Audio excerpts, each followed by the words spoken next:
ৰাম নাৰায়ণ ৰাম। চৰকাৰে প্ৰতিটো বিদ্যালয়ত ধ্যান মেডিটেশ্যন বাধ্যতামূলক কৰি দিলা উচিত। ধ্যানৰ জৰিয়তে মানুহে ধনু লাভ কৰিব পাৰে। যুৱ সমাজে এই কথা বুজিব লাগিব আৰু আন লোকো বুজাব লাগিব যে ধ্যানৰ উপকাৰিতা কি। মানুহে বহু সঞ্জত নিজকে অক্ষম আৰু বাধ্য বুলি ধৰে। জীৱনত বহু সঞ্জত পৰিস্থিতি আমাৰ বিপৰীত হৈ থাকে। আমাৰ মন আমাৰ নিয়ন্ত্ৰণৰ বাহিৰত থাকে। আমি আমাৰ বিবেকৰ কথা শুনিব নোৱাৰো। এনে অৱস্থাত মানুহে নিৰাশ আৰু হতাশ হৈ পৰে।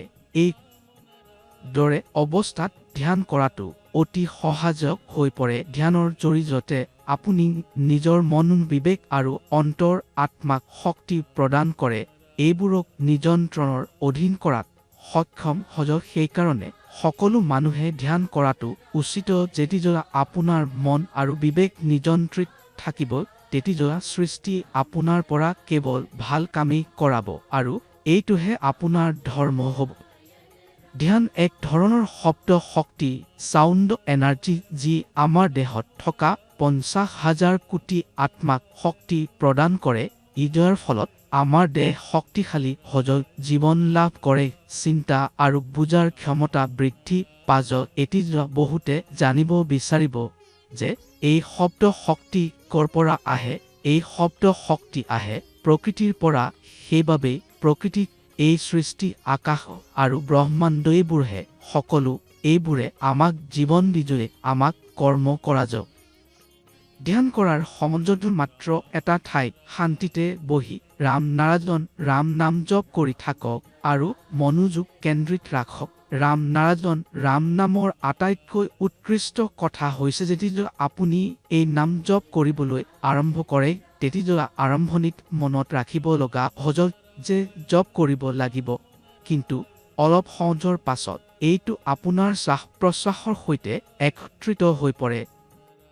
ৰাম নাৰায়ণ ৰাম ধ্বনি হৈছে আমাৰ ভিতৰৰ বিবেক আৰু চেতনা। এই ধ্বনি সকলোৰ বাবে, সকলোৰে সৈতে, সকলো শক্তিৰ বাবে এই ধ্বনি কথা কয়। এই ধ্বনিজৰে আমাক শব্দ দি যেতিয়া আমি তাক সম্বোধন কৰোঁ। ৰাম নাৰায়ণ ৰাম এটা এনে ধ্বনি যি আমাৰ সম্বোধন শুনে, বুজে আৰু আমাৰ ওচৰলৈ আহে। এইটো আমাৰ সকলো কাম সম্পূৰ্ণ কৰি দিয়ে। আমি মানুহ জাতি চিন্তা কৰোঁ, সংকল্প লওঁ, সিদ্ধান্ত লওঁ, কিন্তু কৰ্ম ৰাম নাৰায়ণ ৰামহে আমাক কৰা যায়। আমি যি কৰ্ম কৰোঁ বা যি চিন্তা কৰোঁ এই সকলোৰ মূল আধাৰ ৰাম নাৰায়ণ ৰামহে। এই সকলো ঠাইতে সকলো কণত বিদ্যমান। এই ৰামৰ বাহিৰে পৃথিৱীত আন একো নাই। ইয়াত কেৱল এটা ধৰ্ম হ'ব লাগে। যি ধৰ্ম পৃথিৱীত যি ধৰ্ম আছে সেইবোৰ সকলো মানুহে নিৰ্মাণ কৰা সেয়া সত্য নহয়। আমি প্ৰকৃতিৰ নিয়মহে মানিব লাগিব, সেইটোহে সকলো।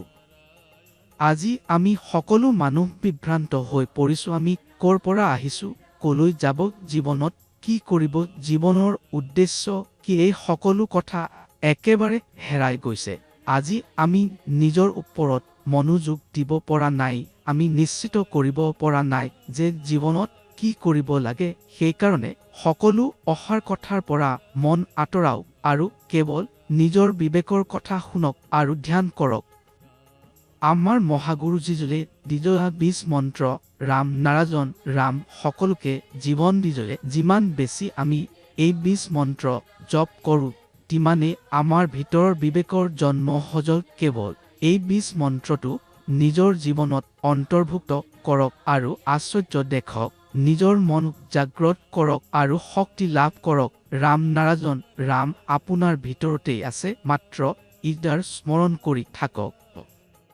ৰাম নাৰায়ণ ৰাম।